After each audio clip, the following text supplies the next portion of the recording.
Dr. Stephanie, thanks for being here again at the launch of your new incredible book. Thanks, Darin. It's great to be here. Yeah, stoked to have you. And, the last time we had you on, we dug into C15 and all the incredible benefits to that, and people can check out kind of the original story.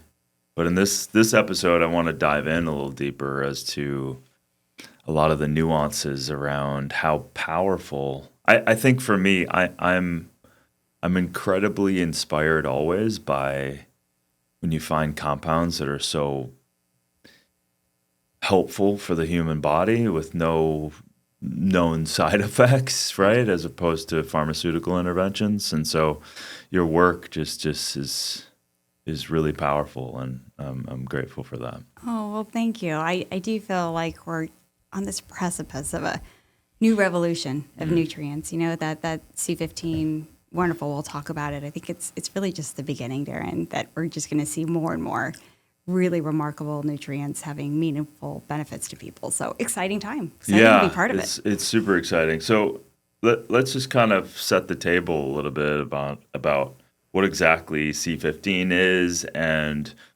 why it's kind of receiving so much attention. Right. These So days. C15, a molecule I had never heard of, 12 years ago.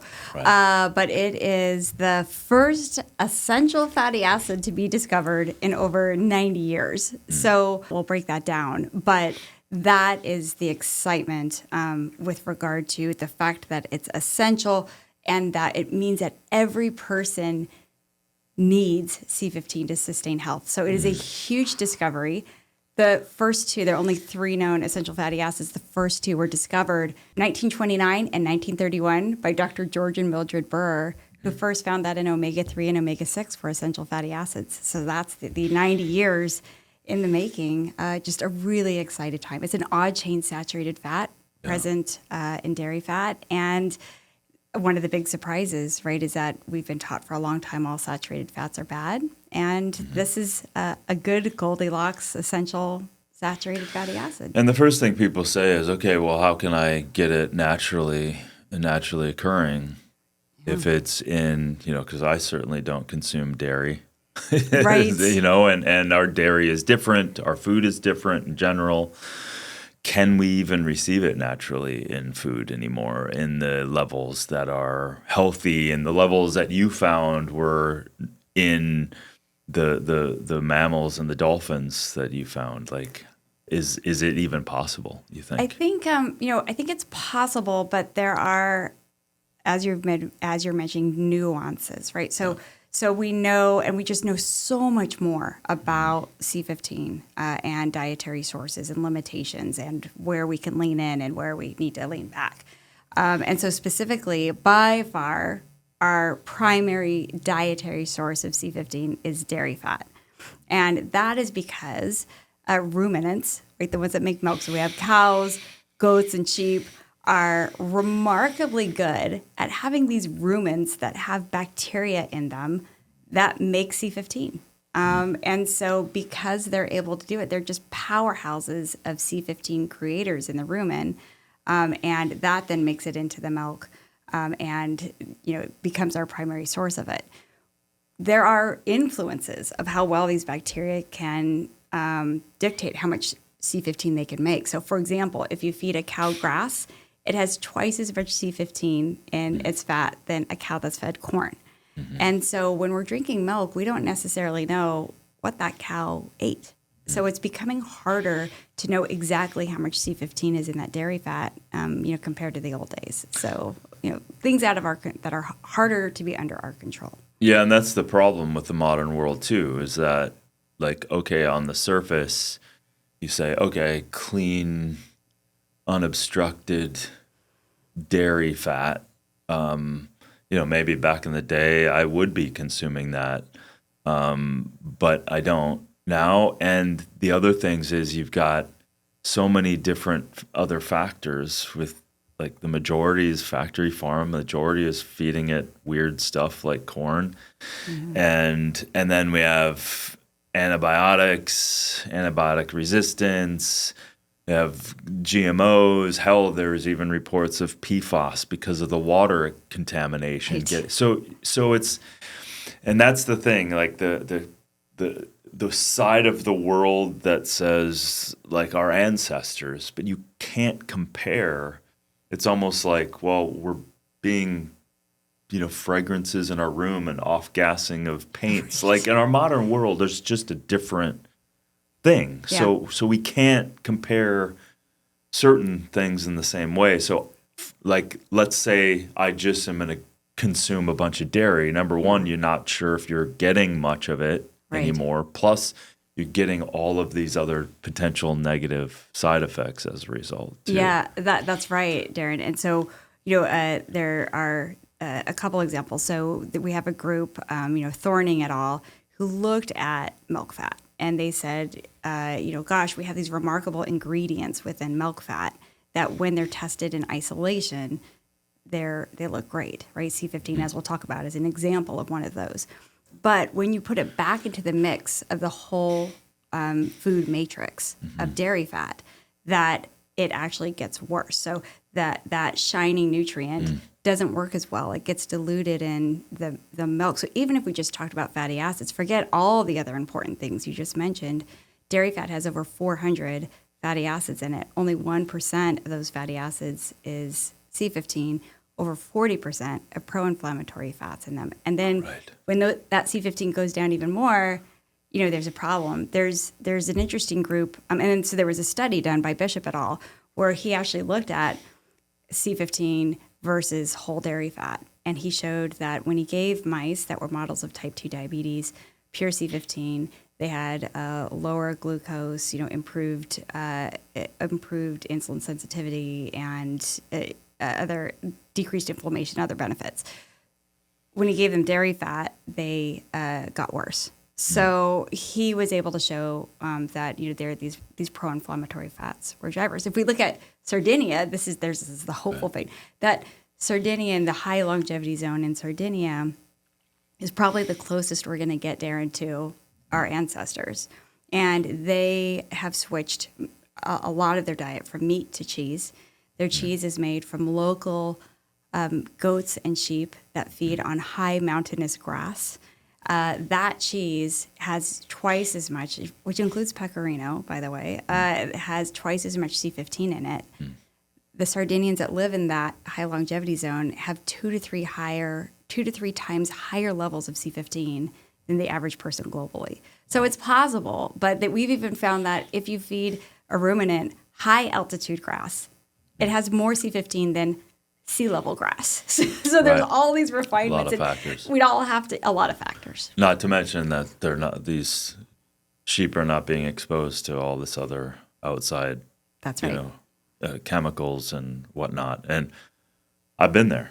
Like, we did an episode in Sardinia with the season 1 of Down to Earth, and we were running around. We when we had breaks, we were running around in Sardinia, and there'd be old time sheep herders still like doing their thing. And I don't even know have you talked to Dan Buettner about this at all? No, I haven't. I haven't talked to Dan about it. But it's interesting because it's a combination. It's not like, they get high C15, therefore they live long. But it's a combination. They've got high C15 diet. They exercise because, like you said, they're still hurting.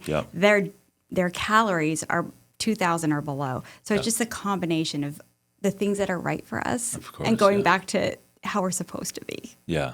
Yeah, you just found this odd chain. Let's break that apart a little bit, because there's pro-inflammatory saturated fats that you're going to get a whole host of in dietary fat, right? Dairy fat. And then there's the C15. So from your perspective, it is advantageous then, and the studies show that by isolating that and then consuming that directly, and what's the numbers between 200 micrograms a day? Yeah, that's good. About 200 milligrams a day. Will increase your C15 levels by about 2 micrograms per mil. Got it. That's right. So what we know unequivocally is that not all saturated fats are created equal, that there are pro-inflammatory and anti-inflammatory saturated fats. And that C15, the odd chain, the ones that have an odd numbers of carbons in their chain, like C16, 17, associated with lower risk of type 2 diabetes, fatty liver disease, coronary heart disease, heart failure, certain types of cancers like colorectal cancer and breast cancer. So many meta-analyses of large prospective cohorts today. So tens of thousands of people followed over a decade or more, consistently showing this association between C15, higher C15, and better health. The opposite is typically in those same papers found of C16. And so there have been folks that have gone in and then specifically taken pure C15 and pure C16 in the lab to be able to pan out, is it not just association, but causation, and definitively showing, including Bishop et al., that when you expose cells to C15, that it has anti-inflammatory effects, that it helps improve glucose uptake of cells, while C16 is pro-inflammatory. That this has been known for C16 has been used for decades as the fatty acid to induce disease and inflammatory states. So there's no big surprise. The big surprise was that C15 has the opposite effects. Not just in cell lines, but as we'll talk about in animals and in people as well. So we just, it's a known fact at this point, and now we need to, use that data to improve global health. That's amazing because, the C15 stands for the 15 carbon, right? And then it's just one extra carbon almost has, in certain respects, a completely opposite effect. Right, which is mind-blowing, right? Because it's just like, this doesn't make a lot of sense, if you aren't well-versed in fatty acids. So, we worked with Dr. Ed Dennis. He is a leader in fatty acids. He was the editor for the Journal of Lipid Research for 15 years. Wow. And so we sat down with Ed, as all of this, we made the discovery initially in dolphins, which we talked about in your earlier podcast, of C15 being predictive of healthier aging dolphins. So when we talked with Ed, he was also just like, well, let's work our way through it. And what he explained, and what was also published in Pfeiffer et al., was that a carbon, a fatty acid, is going to be metabolized by 2 carbons. So an odd-chain fatty acid will lose 2 carbons and get smaller and smaller, which means it's going to stay an odd chain. It's going to go from 17 to 15 to 13 to rise to 11 until it gets down to a molecule C3 called propionic acid. And this is a healthy anti-diabetic molecule. When you look at C16, the same thing happens, but because it's always 2 carbons, it goes C15, C14, and smaller. Its final metabolite is acetoacetic acid, which is a pro-diabetic molecule. So Pfeiffer et al. Do a really nice, elegant way of explaining why 1 carbon makes a difference. And then we were able to demonstrate through all these studies that it really is, you really can't explain that 1 carbon. Nature is just remarkable in how picky it is in deciding what's good and bad for us. Yeah, and it goes to show, like we were saying even before, there's so much nuance within all of this stuff. And if you really don't understand the mechanism of action, you can flippantly say, well, what can be different between C15, C16, C17? But then now with your work and the other work, you're finding that, there's opposite effects. And that's just, it's mind-blowing to me. Yeah. Go nature. We just have to, get smart enough to understand her. So. Yeah, I mean, I'm always humbled by what we're still discovering, by what we don't know. But as long as we stay curious and open, I think, it provides a roadmap. The more studies, that's where studies with observation, with usage, with indigenous knowledge, all of that can lead us in. And like some of your earlier work, there was, I'm still curious, that moment of kind of going back to the dolphin side of what was that moment where you saw this thing that you didn't even potentially knew exist? Right. I mean, all of this discovery was an accident, right? It which is wonderful thanks to the Navy. And all of the studies that I talk about that we did, these were all funded by the U.S. Navy, including developing a supplement, was literally funded by the U.S. Navy in a grant titled "Developing a Supplement to Improve Dolphin Health," and it was by the Navy. By the Navy. Right. So this was all meant to be a solution to improve aging. They have increasing population of older dolphins. 1 in 3 were getting high cholesterol, chronic inflammation, insulin resistance. Sound familiar, right? And we were able, because this is such a clean population who doesn't drink, doesn't smoke. They are in the ocean, so there's that. Right. But they are also in the ocean, and not in a pool.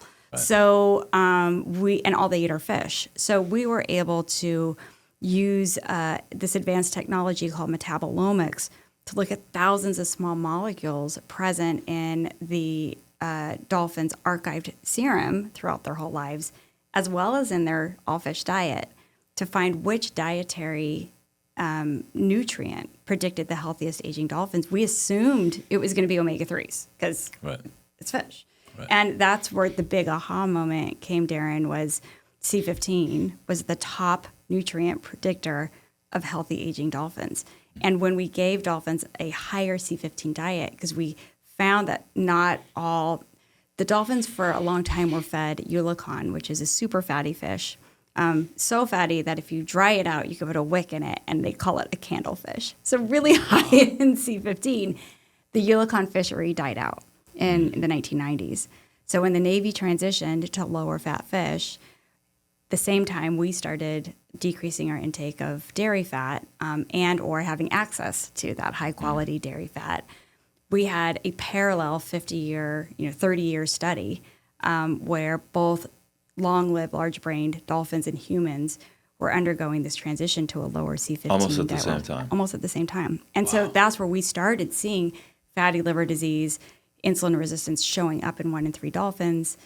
Because it was such a clean population, we were able to cut to the chase and say that this syndrome, which is a nutritional deficiency syndrome of C15, was the explanation for these faster aging dolphins, which was fixable. So really, and then applied to humans. So it's just, again, it's just fortuitous and appreciative of the Navy and the dolphins. So the isolation of the C15 was there to realize that it was providing this longevity clue, and then they funded it so that they could provide this isolated C15 to the dolphin population to support, because it was semi-wild. It was like they were in and out. Like we talked about this before. Right. It was in and out.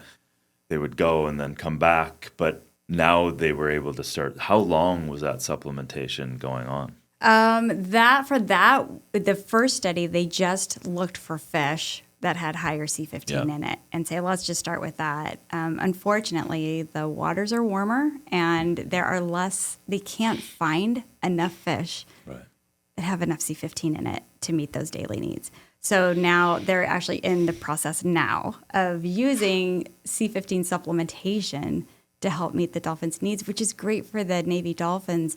But we're seeing these same issues pop up in wild dolphins, Darin, and we can't because of the changes. Because of the changes. Yeah, it's really unfortunate. But again, once we can identify the problem, Eric, my Navy husband, and I, we're a military family. We're funded by the Navy. We're helping Navy dolphins.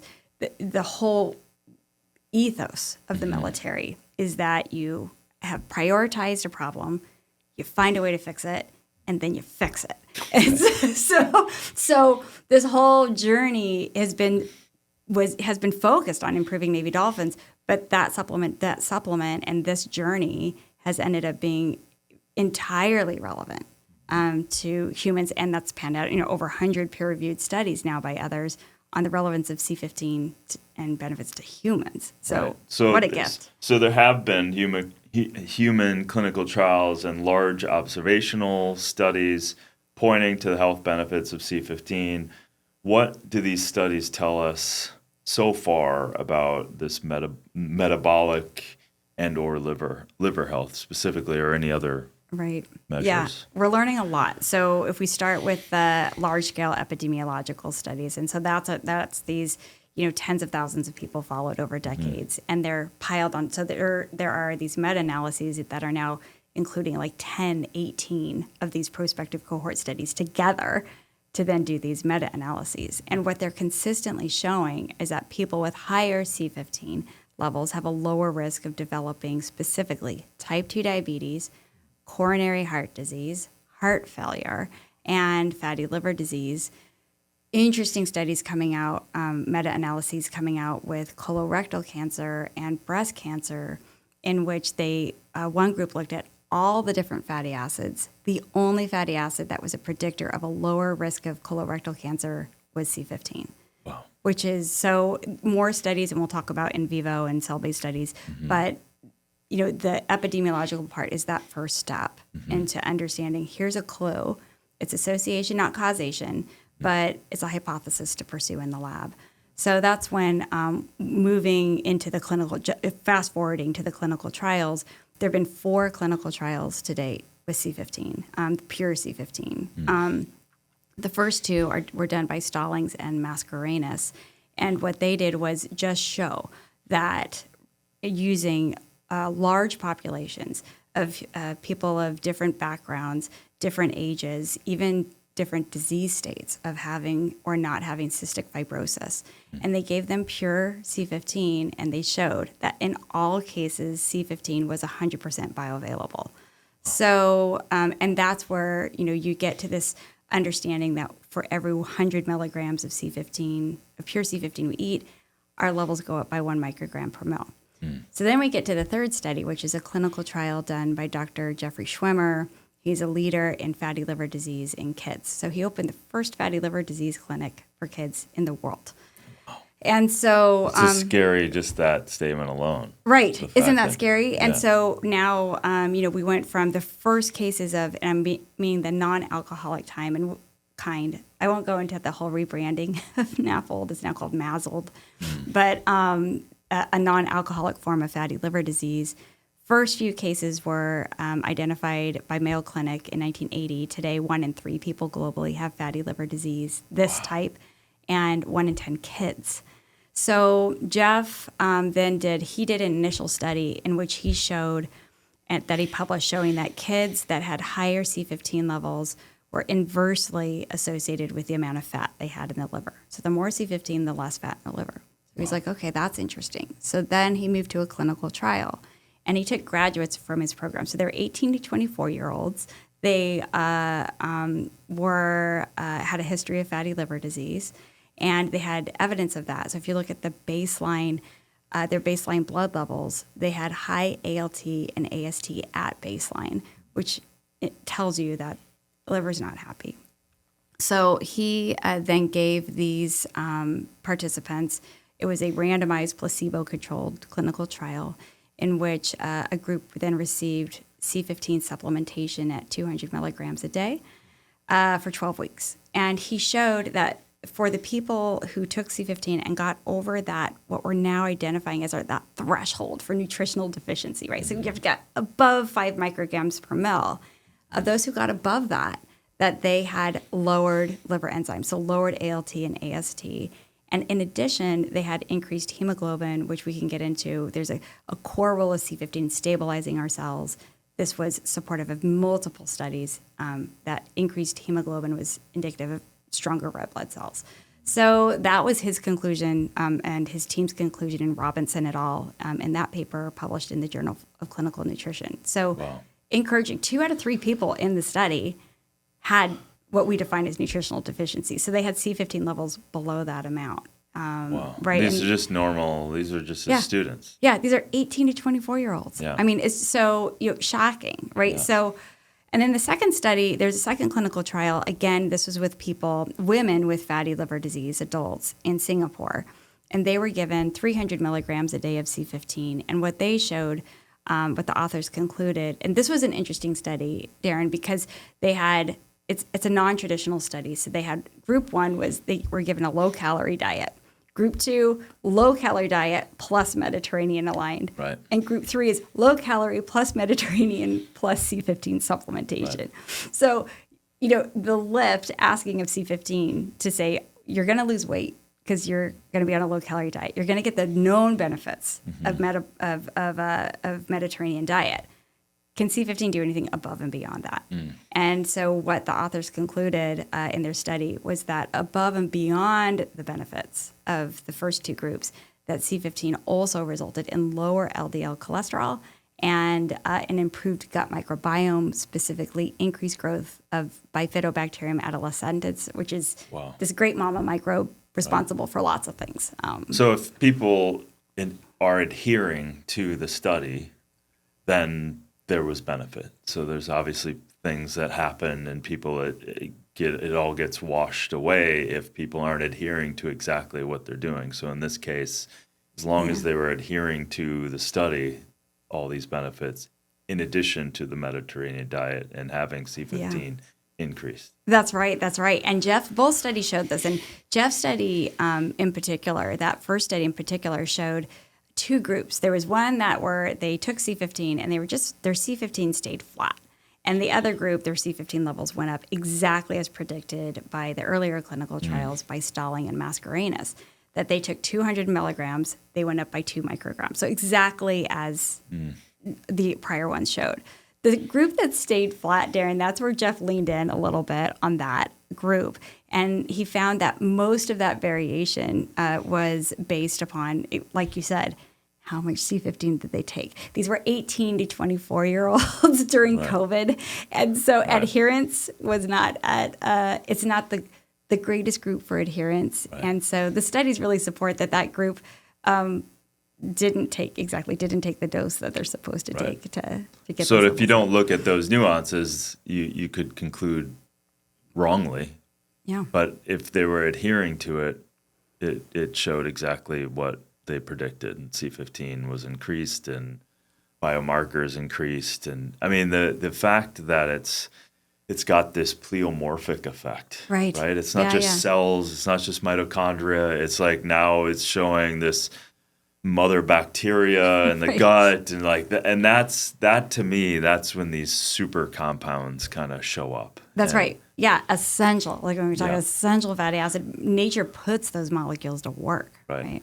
So let's look at that then, because essential in the first 90 years, that's a huge statement. It is. And it should be all over.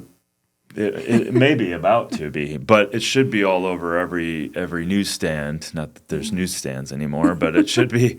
It should be talked about. We should be, and all of the people and all of your scientific advisors and all of the research that you've surrounded yourself in, because it's not just you. Right. Like, you happen to be zeroing in on this because of an accident, but there's also all of this other credible research going on around C15 and how powerful it is.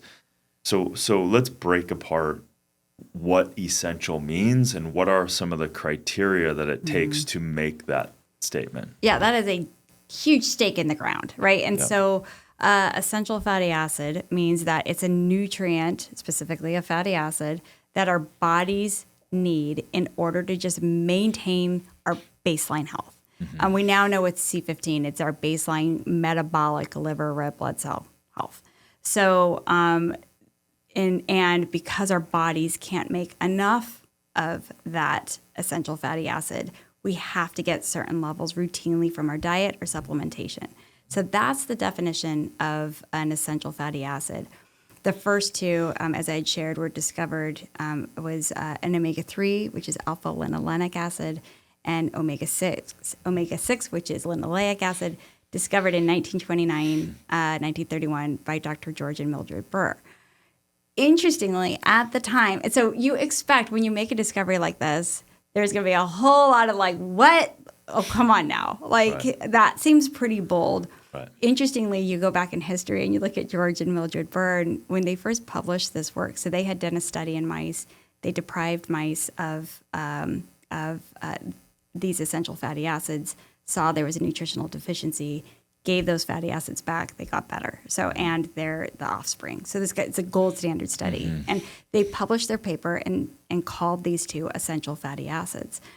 At the time, it was heresy, not only to say that there was an essential fatty acid, but just to say that a fat was healthy. Right. And so they had a particular couple of naysayers that went to, and back then it was, I guess, newsstands, but they went on every platform they could to say, how dare they make this discovery? There is no way that fats are good for us. And that, so it was tough.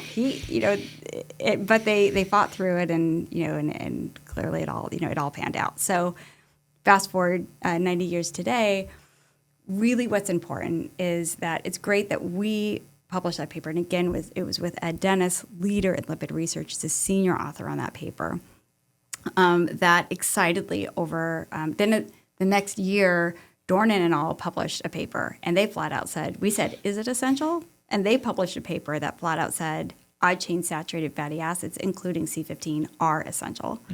So then... That was when? That was in 2020. We published in 2020. That was 2021. So, and it was a smaller paper, but it was nice to get validation from independent. They're up in Canada.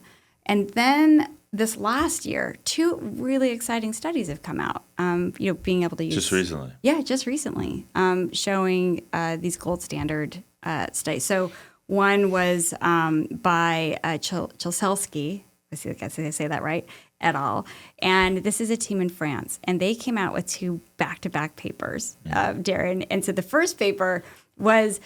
Is C15, like the controversy of C15, I was like, oh, it's a controversy of C15 as an essential fatty acid. And they did their own assessment, deep dive into the literature. And what they concluded is, on their own, that C15 does meet the criteria of an essential fatty acid. We need to now understand what nutritional deficiencies, C15 deficiencies, what's the, how relevant are they to us, globally. And then they had a paper that came in right after that was published right after that, where they redid basically the studies from George and Mildred Burr. And so they deprived mice, pregnant rodents, of essential fatty acids, including C15. So they copied the study. Original Omega-3 and 6 study. Yeah. Wow. And so, which was great, right? Yeah. And so what they showed is that the baby mice that were, which the pregnant moms that were C15 deficient had babies that had signs of nutritional deficiency. So they had poor growth, just like the other 2 fatty acids. And that when they gave C15 back into their diet, the growth was restored as well. And they restored their health equally as well as the other group, in which they basically repeated the Burr study with Linda Lake. Yeah. Wow. So they conclude, yes, this is an essential fatty acid. And then there was a third study, 4th or 5th now we're at, of Ruan et al. And this was in China. And they picked a really interesting model of a worm. And the reason they picked worms is because when you starve a baby worm, it doesn't die. It goes into a hibernating state. So they removed all nutrients, not just fatty acids, but all food from these baby worms.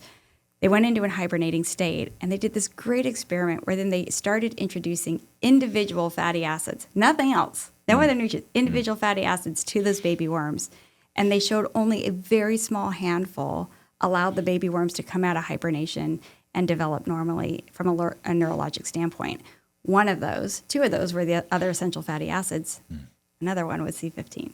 Wow. So absent of all other nutrients, which that is like, what? So it's like essential. So importantly, we did put that stake in the ground. This validation and revalidation has been critical. Right, because it's not just you. Right. It's not just you doing it. It's all these other third-party people and picking it apart and using these old studies in a new way, validating this thing. So you're not sitting on your own island trying to convince everybody of something. You're just saying, hey, this is what the study showed me way back when. And now you seem to be walking that path, and the supporting science just keeps kind of coming with you. About every 2 weeks, there's a new paper on C15 being published now. Yeah, demonstrating benefits. So it is. So if you're not on top of it, you're going to be missing. Yeah. There might be scientists who study this stuff that are missing out on some of the, if they're not on top of it, they're not going to get all of the studies. Yeah, it's hard to keep up. And so we do have discovered. Well, that's exciting, though. Yeah. It's exciting. It is. We're truly on this very exciting stage. Because why would there be funding if there wasn't something there? And I can tell you the Navy is not going to willy-nilly fund studies. This was truly to help improve, dolphin health, which is now translating, to humans. So there's no wasted funds, anywhere. But specifically from the military, the whole point of their studies is fix it. And if you're not going to fix it, then you stop. You don't keep funding the work. Because there's always isolation studies, petri dish studies, but then there's animal and human. And it seems to me it's gone way beyond just a petri dish and even worms at this point. Right. It's going into, I mean, you have to start somewhere, and then you have to obviously know it's safe to then move it into human clinical trials. And so from the early days of petri dish, tell me about the progression of like when it broke into animal and human. Yeah, it's everything that is supposed to happen has happened, right? And which is been remarkable. And it's, again, like you're sharing, it's not just us. It's the whole world is now working on C15, and that is greatly accelerating our knowledge of it. So, when you, from a pharmaceutical side, when you're looking at different molecules, the first thing you want to do is screen them for mechanisms of action. How do they work? Yeah. Because if they activate this or inhibit that, you can predict that it's likely to have that next step of efficacy. Right. So we now know that C15, it not only strengthens cell membranes physically against age-related breakdown, because it's a saturated fat that has no double bonds, and so it doesn't get attacked by oxygen. In addition... Because that's a normal metabolic situation that's going on. Free radical oxygen is part of metabolism. Exactly. But if it's run rampant by other things and environmental factors and stressors, then it can hammer those cells without having the adequate infrastructure. Yep, exactly. And they don't have the resilience, right? Which we had talked about, that C15 provides critical resilience, so much so that the strengthening of the cell membranes is an evolutionary adaptation that helps explain how humans and dolphins live longer than mice in the first place. We have stronger fatty acids in our cell membrane. So that's a core mechanism. Wow. But in addition, other mechanisms of action, we know that C15 activates AMPK, AKT, and PPAR's alpha delta. Okay, that's a bunch of letters. What that all means is that C15 is expected to help improve metabolism, help balance immune responses, help with insulin signaling and glucose control. We also know that C15 inhibits mTOR, and JAK-STAT, and HDAC6. And so those three mechanisms would predict that, indicate that C15 has anti-inflammatory activities and anti-cancer activities. So once you have those mechanisms of action and you know the concentrations, because again, this is done in multiple doses, so it's like, where is it active? What's the spot? Yeah, what's the sweet spot? Yeah. So it's not just you sprinkle something on a dish and it gives you a result. You actually have to do what we challenge, like dose response studies, to say, is it significantly better? And there should be a curve. Right. Otherwise, something's not quite right. So we saw these curves in these mechanisms of action and others. And so then that allows you to move into human cell systems. So these are cell-based, human cell-based systems that are diseases in a dish. And it basically mimics about a dozen different diseases across a dozen cell lines. And there's 148 biomarkers. You then expose those diseases in a dish to 4 different concentrations of the molecule, and you see what kind of effect it has. This is called the biomap profile. It is incredibly powerful and proven to successfully predict what that molecule is going to do in the human body, and will it be safe.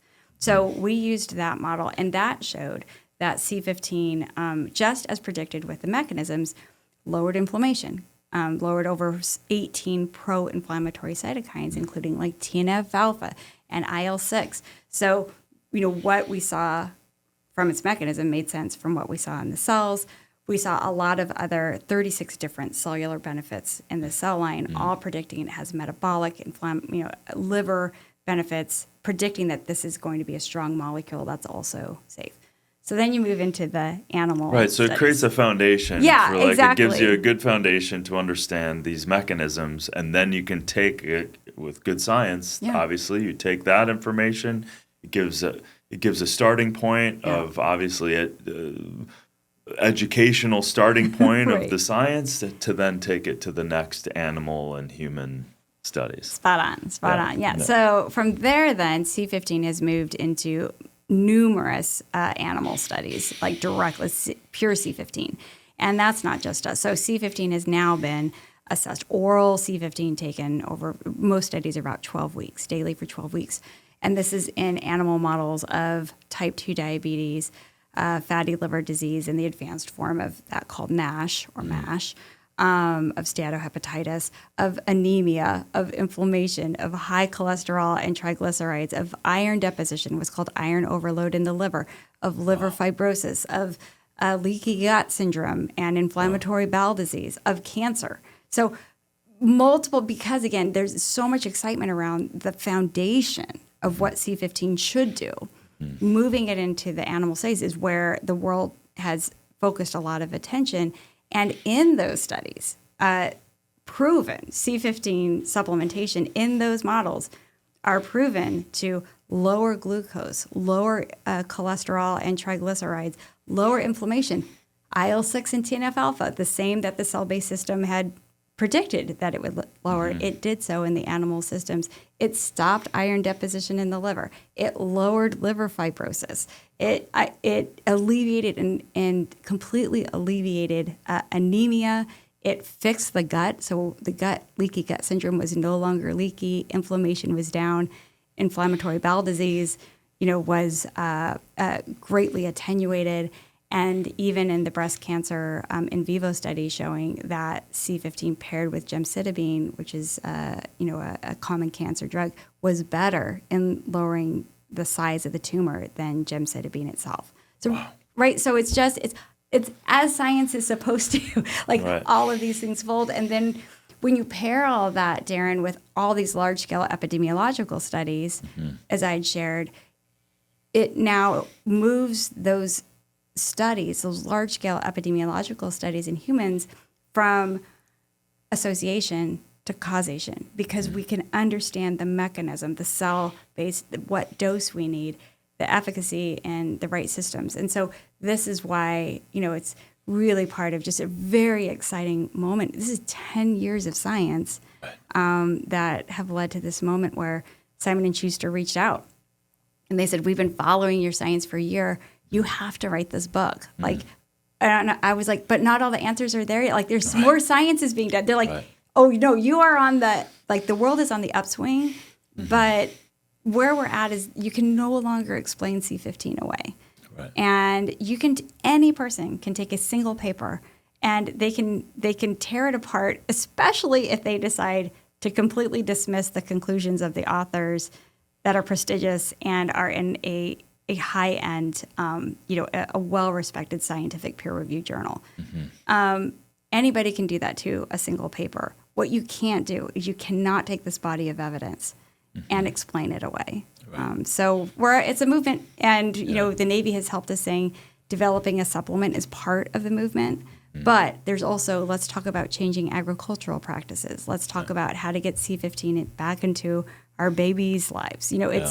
There's a lot of things for us to functioning, and I always love the functional aspect of getting it back into, instead of poor ingredients in food, how about we functionalize it from a legitimate perspective, right? Absolutely. Let's fortify. Let's fortify our food, but let's do it with some science-backed stuff.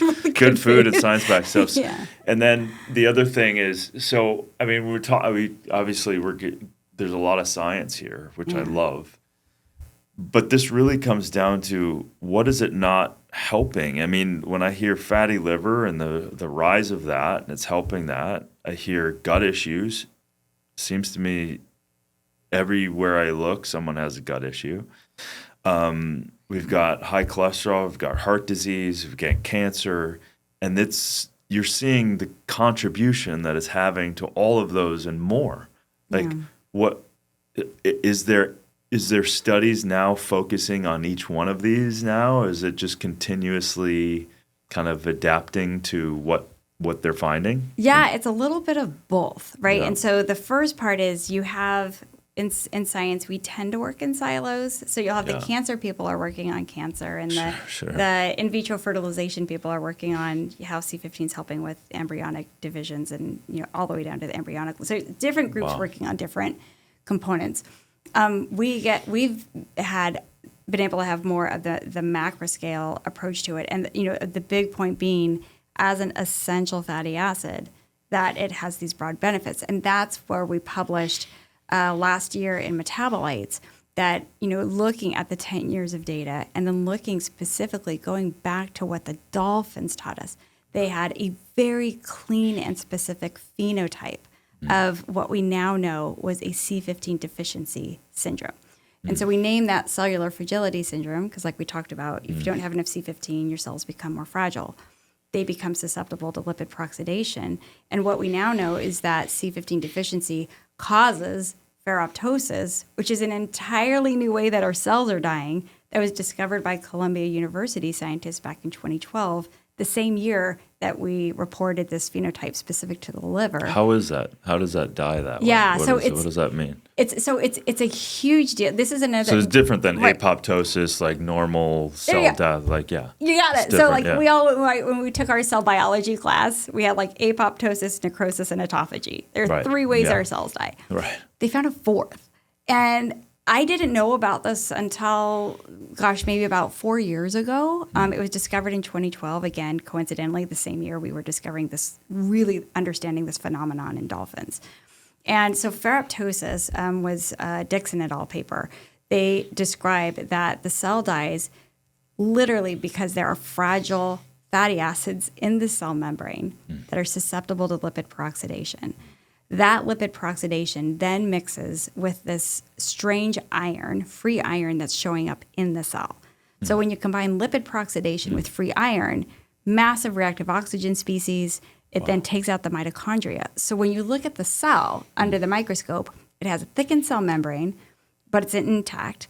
The nucleus looks fine, but all the mitochondria are dead. So and there's iron bodies. So it's a very, and so 10,000 papers have been published on ferroptosis since this paper was published in 2012. Wow.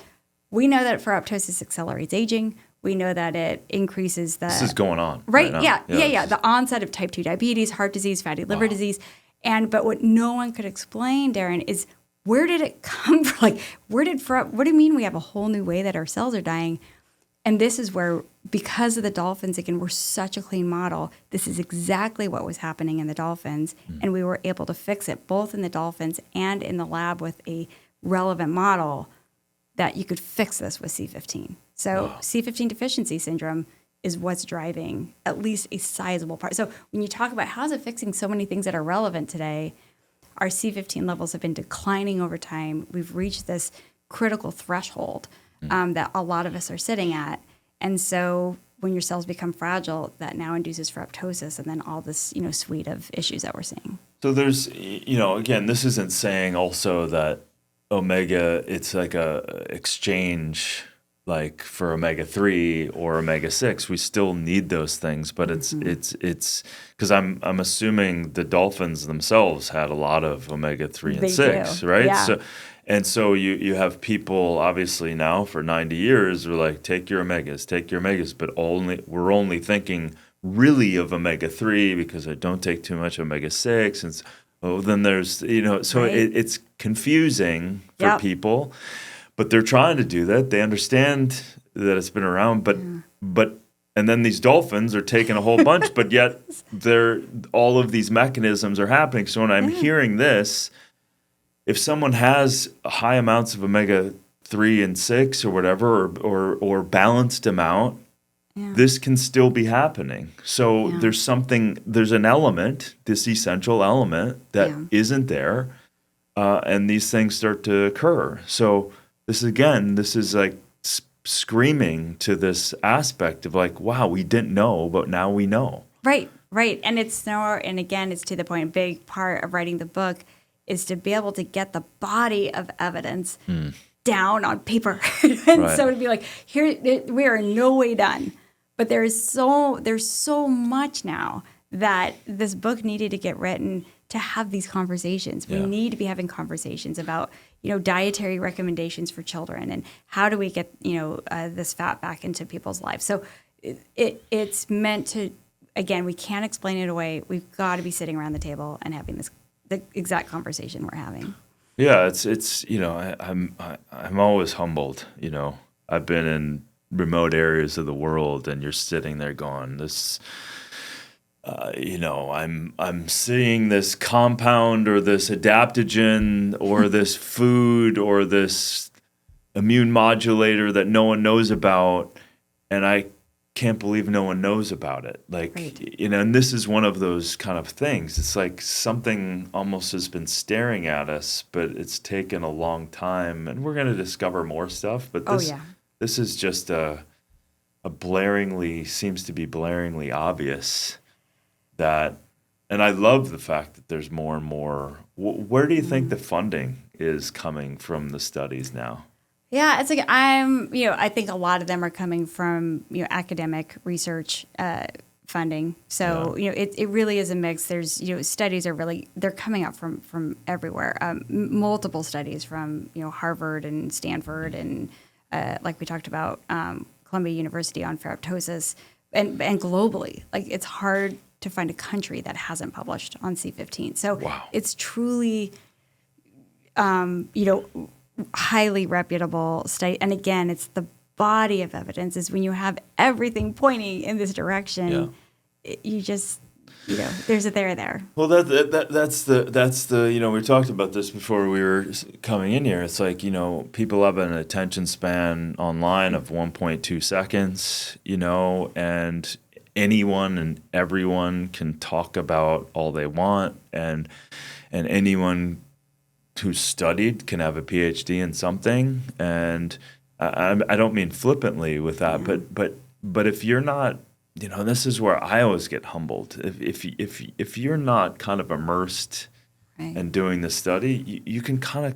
come up with any point of view and throw it out there. Unfortunately, our amygdala is fired up over negative stuff, and so it gets clicks, and now we all kind of fall victim to all of this stuff. And I guess the thing is, what are some things that the researchers agree on that I mean, we've kind of talked about this, but that agreed that, number one, we talked about the essentiality of it, how essential it is, but then, hey, this seems to be a longevity molecule. Right. This seems to have the studies to protect the human lifespan, i.e., also the dolphin lifespan. Right. What do you believe the consensus now is within your colleagues and other people studying this that are going, what is the coffee talk that you're having with your own researchers about this molecule? Because you're on the cutting edge of it, and you're talking to your colleagues about this probably every day, right? Yeah. What's that conversation like? It's been really exciting, right? So we've had the good fortune of being able to work with Dr. Nicholas Shork, and he is the head of NIH's Longevity Consortium. So he's head of a consortium of some of the countries and world's most immersive longevity scientists. So including like Rich Miller, for example. So Nick, when he understood what we were seeing in the dolphins, he really became intrigued because he said, this is a patient population that doesn't exist anywhere else on Earth. And he says, we have so much we can learn about longevity from the dolphins. And so we published a paper in PNAS a couple of years ago showing aging rate biomarkers in dolphins. And we were able to show that dolphins living in the same population, getting the same health care and almost everything equal aside, that some dolphins age faster than others. So, and it wasn't genetically driven. So that's where then when C15 came in and we saw that C15 reversed those key aging biomarkers such as hemoglobin and red blood cell stability, one thing called red blood cell distribution width, then all of a sudden, and Nick seeing all these other papers coming out about C15, he's like, I bet C15 is a geroprotector. And I said, what is a geroprotector? It sounds great. And, and he said, it's the holy grail of longevity molecules. It is a molecule that slows the rate at which we age, which then slows the onset of the chronic diseases that kill us. And he's like, all these data and all these studies are suggesting this is what C15 does. So the book covers, really, there's 7 longevity molecule must-haves, and I'll just run them through them super quick.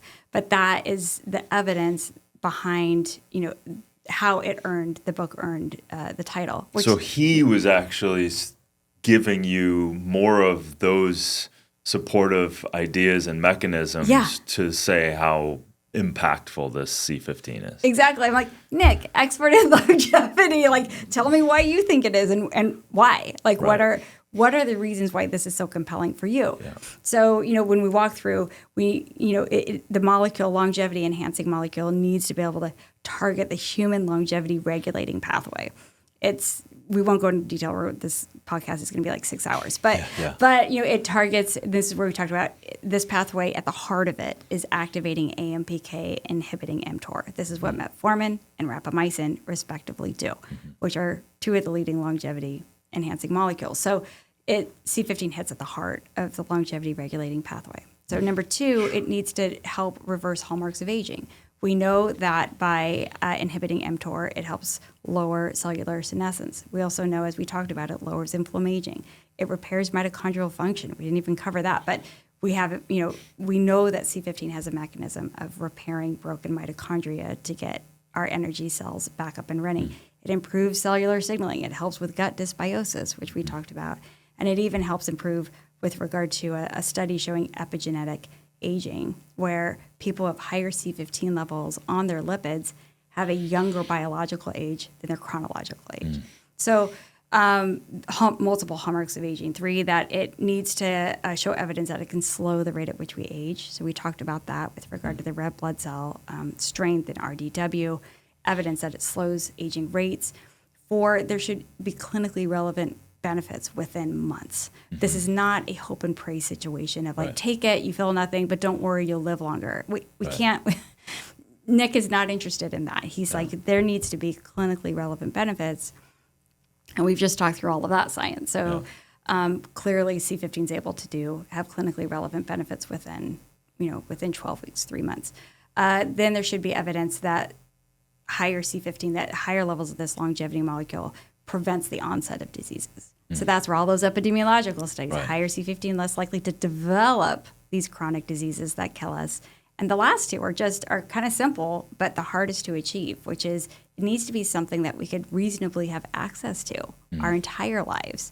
So it can't be necessarily going and getting your IV taken, because you may not be able to go get that every week for 75 years. It might be hard to access that. And the last is it needs to be safe for most to be taken most of our lives. And is there any side effects? No side effects have been seen. And I think it has to do with, one, the supplementation and studies to date have all been around the dose that we're supposed to have to maintain and optimize our health. So this is a molecule that every mammal gets at birth. So it is intended to be an essential and safe molecule. So checking off all those lists is the reason why Nick, he presented at ARDD, which is the world's largest anti-aging therapeutics conference in Copenhagen last year.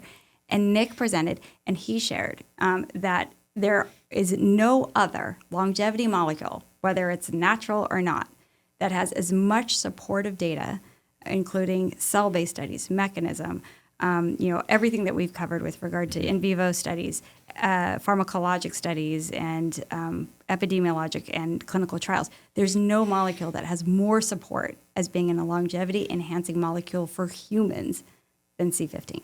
Wow. So it's one thing for us, for us to be building out that case. It's a whole nother one when somebody like Nick Shorrock and his colleagues are really rallying around C15. Yeah, he has no connection to your company or whatever. Yeah, he did come on as an advisor because of his excitement around around it. So, but it is a true organic, Nick being just enthusiastic about and the hope of something so simple being able to help people. Yeah, I love that. And that said too, like you've had multiple patents that have started all the way back in the Navy days, right? Yeah. And with that, it's no joke to have patents, and you've had to defend those patents. And so that defending has also strengthened your case. Talk to me about some of that, because that's a whole nother scientific rigor. It is. Just to have a patent and to prove it. You can't just flippantly, I want a patent on this mug, right? You just can't. No. It's not like a lawsuit in California. You can just do it, right? Right. So talk to me about the defending of your patents. Right, and boy, it's been a learning curve, myself. So when these initial discoveries were made with the dolphins, with the dietary intervention studies with the dolphins in the early studies, this is when I was with the Navy. And so it's a Navy invention. This invention is owned by the United States of America. So it's a U.S. Navy patent. And so there are now over 40 patents around C15. A lot of people ask, how can you patent a natural, something from nature? You can patent the method of using it. So if you're the first to discover that it has a benefit, if you use it at this dose for this duration of time, for example, then that's patentable. So the Navy's parent patent, I'm going to call it 740, because it's the last three numbers in its name. The parent patent, which covers C15, the use of C15, as a supplement and pharmaceutical and food and beverage, to be able to use it to help have a general improvement in human health, was so you submit that patent. It then gets reviewed by a patent examiner. They then look for what's called prior art. So they're looking for evidence that this isn't inventive. So it has to be novel, but it also has to be applicable. So you can't just say, I've discovered this blob, and no one else has made this blob, but there's really no way that it's actually going to be helpful to society. Right.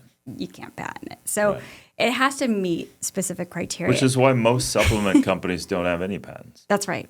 Because there's prior art. They have next to sawdust in there. Right. Or it has no effect. Or it has no effect. Right. So we don't need to defend anything because there's barely anything in it. It is, you're right, it is a giant test to go up against USPTO. So we then submitted that, that parent patent. It was reviewed. Patent examiner came back, said, we agree, this is novel. This is inventive. This is and this is applicable. So it was awarded. Last year, it was challenged by somebody, a third party. So just whoever wanted, yeah. So challenged it, and so they told the USPTO, "We're challenging the validity of this patent. We don't think the science is going to hold." So they submitted a proposal to the USPTO. They read it. They're like, "Oh, well, this is interesting. Let's reopen up the patent and let's take a look." And so the USPTO then forms a committee, a panel. They get the panel, so it has nothing to do with you. Oh no! So you're just sitting back going, "I hope they find what we found." Let's see how this goes. Yeah. But it was 3 patent examiners, and which does not include the initial one. So now you have that first one plus 3 new ones, right, that come in as an independent group, and they then do a deep dive into the data. And not only do they review what was contested, they then go back into all the science they can find and to see if they can find prior art and or that there's not evidence that the science actually holds up. And so you have so then they give a response, and you have a certain amount of time to respond and to provide the data that they're asking for. And then you do an interview with the panelists, with the experts, and then they make a decision. So we went through that process, and Darin, no joke, so that the first patent had 6 claims. So you have claims that are numbered 1 through 6 that say C15 for this, that. So many of the things we talked about. Yeah, exactly. Yeah. And really focused on like metabolism and general health. And they came back and they said, we've made a final decision. And we were like, oh boy. And they said, we have not only is the patent hold, we've extended your 6 claims to 72. Wow. Yeah. They've added more strength to your patent from their review. Yeah. Wow. So there's, if there's a question of robustness of the data, obviously all of the peer-reviewed science, we need to trust in the process, especially when there's numerous peer reviews by reputable. But then you add on top of that the patent examine, and this was just 2024, right? This is recent, and so anyway, it's been wonderful. So, and the gift of the patenting is not only protecting of the investment of the Navy but a big part we've seen, Darin, is it's helping to protect the quality, because other folks that we've seen try to come out with C15 supplements, they'll just throw stuff together, and it's like, or they'll mix it with oils, and like, why would you mix C15 with an oil when its whole job is to counter the oxidative effects? So it's I believe even more so in the patent process, especially with regard to this, because it has allowed us with the Navy to maintain control so that when people get the C15 supplement, it is the exact same, 100% pure, 99%, the quality, sustainability, everything, and that people get exactly what the science had used. And so I'm thrilled that we have that area of protection, which is why, we have 72% of people report feeling or seeing benefits within 16 weeks. Yeah. They feel better. And that's a nice thing. Yeah, I mean, that's the beautiful thing about it. If you're actually doing the right thing, and then it's backed up in science, then you get supported by the science, and it's fantastic. And so now this book that you've come out with, this is really, and even way beyond what we're discussing here, you're able to take all of this kind of life's work and the Navy's work and the world's work now. And the world's work now. And like you said, it's hard to stop because just now you have to publish, and then now there's 10 other studies that are out. And then, I would find this too. It's like, well, you just got to put it on the website. You got to have a dumping place for more and more research, which I appreciate you guys always making kind of C15 the star and sharing with the science community in that way.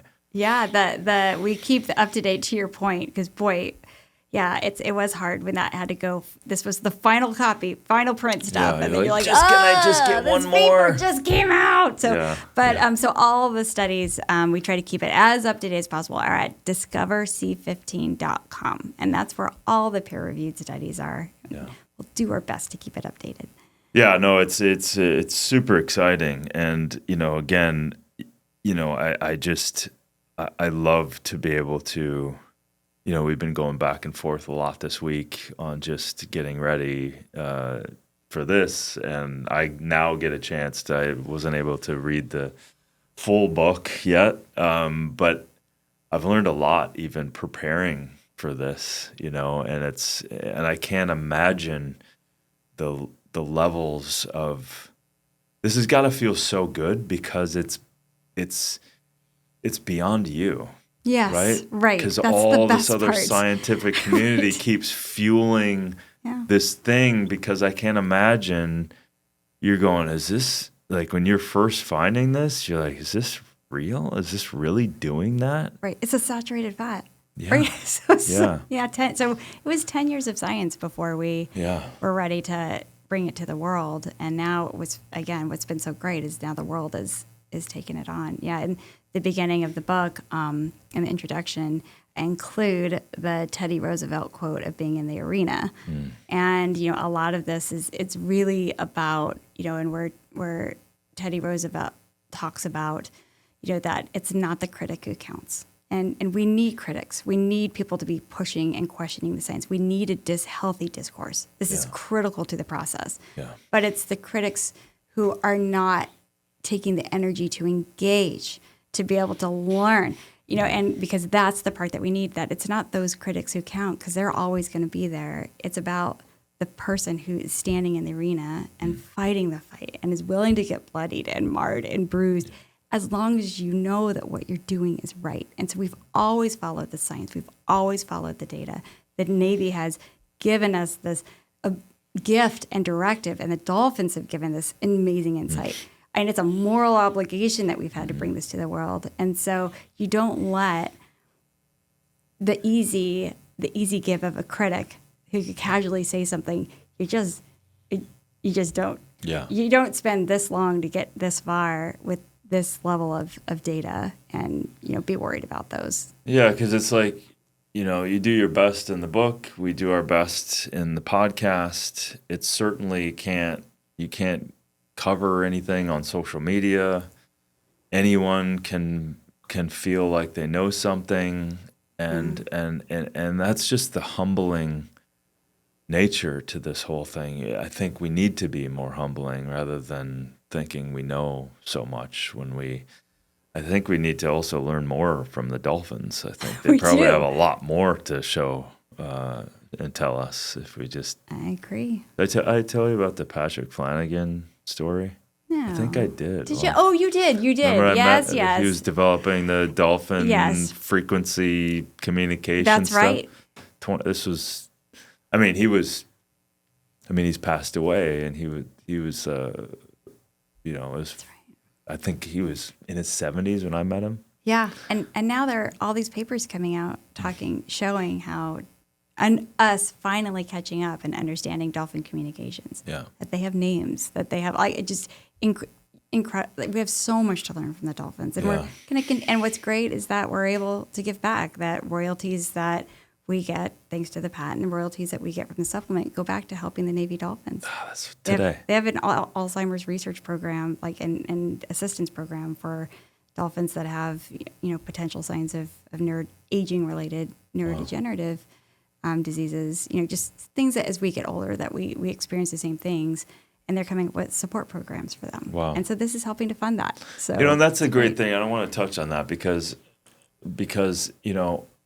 I've been there in my own way, finding some cool stuff along my path, and I want to bring it out. Right. I want to entrepreneurially bring it out, but there's always this weird thing because people say, well, because you're selling it. Mm-hmm. Yeah, well, of course I am, because I believe in it. Right. And there's this weird thing where morally and ethically, we have a lot of people that have taken advantage of other people in our lifetime, right? Doing a lot of crazy shit. So no one believes anybody. Right. But it's like, I'm with you. Like, I want superfoods out there, botanicals, adaptogens, but I want people to do it right. I don't want them to neuter plants and other things. I want the plants to do their homologous kind of, genuine support of the body, similar to this. You want that. So I love that. I mean, you're the scientist behind this back in the day, and you get to also get this to people. For me, that is a moral kind of stand to take on. Who else would it be? Right. Who else? Like, of course you want you to bring it to the world, and this scientific community that's also doing it, supporting what you're doing. So I love the fact that you're kind of leading the charge on bringing this out in the world, because it seems to me we need this stuff. Well, thanks, Darin. And and like I share, like from the military mentality, this is what you do. You would never stop at, we found out how to fix it. Right. And then you go off and do something else.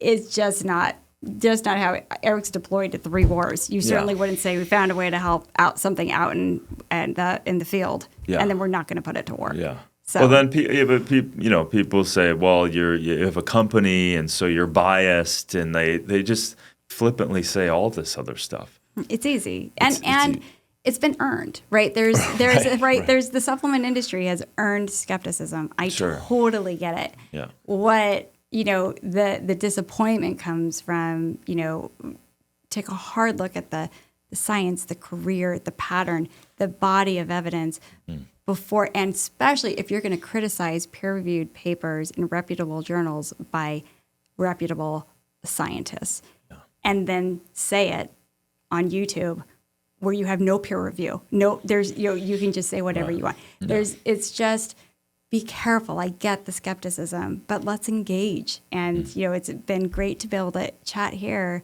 and we're just going to keep following the science and fixing problems. Yeah, I love it. Hey, you can understand, like, even the story of the omega-3 and 6, and it was pushed back, and how dare you think that this is essential, and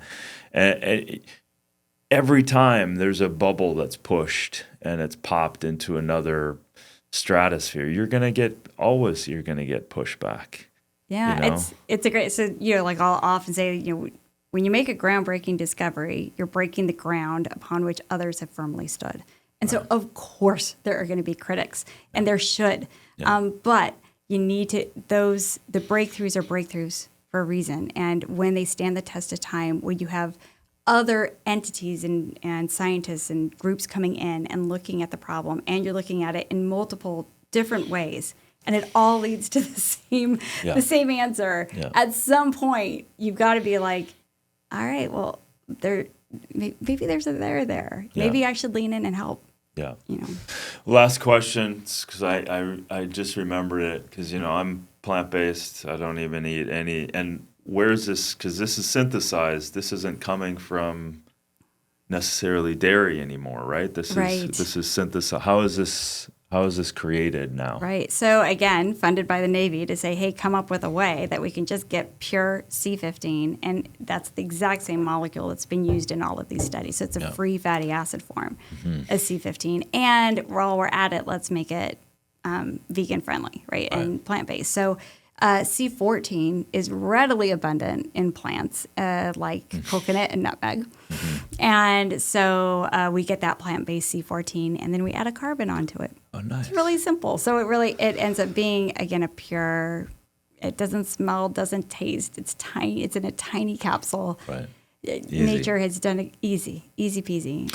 Back to carbon. Carbon's the architect of it all. I had Paul Hawken on. He has an amazing book called Carbon. Oh gosh, that's awesome. You'll love his writing style and describing the world through carbon. It's mind-bending. I'm sold. Yeah, it's amazing. So I have a different view of carbon now.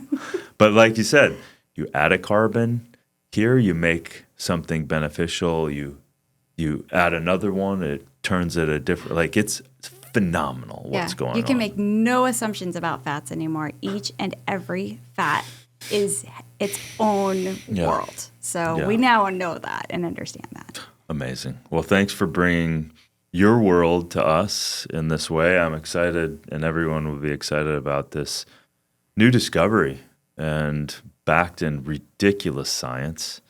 Thank you for all the efforts and all the work and holding your ground on the morals and ethics and the science that you built your career on. I appreciate that. Great. Thanks, Darin, and thank you for being there with the rest of us, fighting the fight. Really appreciate it. There's certain things you need to fight for, and we have to do that. So thank you so much. Great. Thanks, Darin. Cheers.